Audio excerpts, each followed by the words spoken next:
That's really good. That's really good. Today we're going to be making one of my favorite pastas of all time, the spaghetti with tomato and basil from Scarpetta.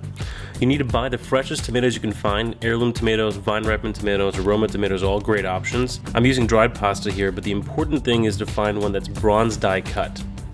The recipe starts with peeling tomatoes. We do that by cutting a small X in the top and the bottom of the tomatoes. Boil the tomatoes for just a minute or two, and then cool them off in cold water.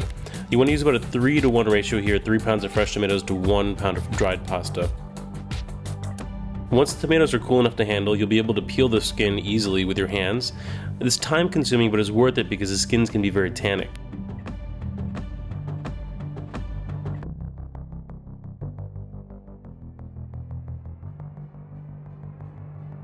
Next, remove all the seeds from the inside of the tomato. Simply cut the tomato in half and use your hands to scrape off all the seeds from the inside. Keep the liquid that comes off the tomato seeds. We're going to use it later. I add a pinch of salt to help purge the liquid from the seeds. Next, add about a 1/4 cup of olive oil into a medium-sized pot. Get the oil very hot and then add the tomatoes. Use a potato masher to crush the tomatoes as you cook them. And you could use a stick blender here, but the texture is much better this way. It's much more pleasing to the palate. And then you're going to add the remaining liquid that you strained from the tomato seeds into the pot. Next, we'll create an olive oil infusion with 5 cloves of garlic, a teaspoon of chili flakes, and about a 1/4 cup of olive oil. You're going to add some basil to that and cook that down on a low flame until everything is very soft. Strain that infused oil into the tomato sauce and stir it vigorously. What you're doing here is creating an emulsion, and the sauce will become creamy, not greasy. Next, add half a stick of butter and stir that in vigorously as well, and you want to maintain that emulsion. I know it seems like a lot of oil, but it's going to add a lot of flavor to the sauce. You want a total cook time of about 40 minutes on the sauce, so about 30 minutes in, you want to boil your pasta. Cook your pasta 1 minute less than the package instructions, and add enough salt to the water to make it taste like the sea.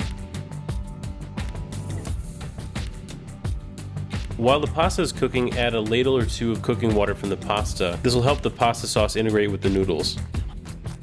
Once the pasta is done, add it to the sauce and cook both of them together for about 2 to 3 minutes. You want to do this with any pasta you make. It really helps bring the sauce together with the pasta.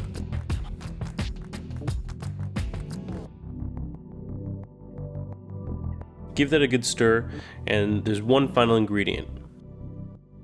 Freshly grated Parmesan cheese, and you want to make sure you buy the 24-month-old version if at all possible. I'm adding about a 1/2 cup here, and then you want to stir it to combine. Do one final check here for seasoning and add any salt if necessary. And then you're ready to serve. I plate this with a ring mold, however this is completely optional. Just grab a portion of the pasta with your tongs and twist onto the plate. Garnish it with some basil and wipe the plate clean.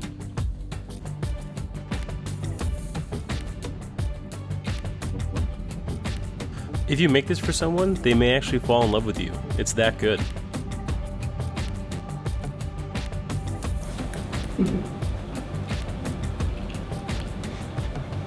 That's really good. That's really good. Awesome. Okay, good. That's really good. Yeah. This is cooked perfectly. Yeah.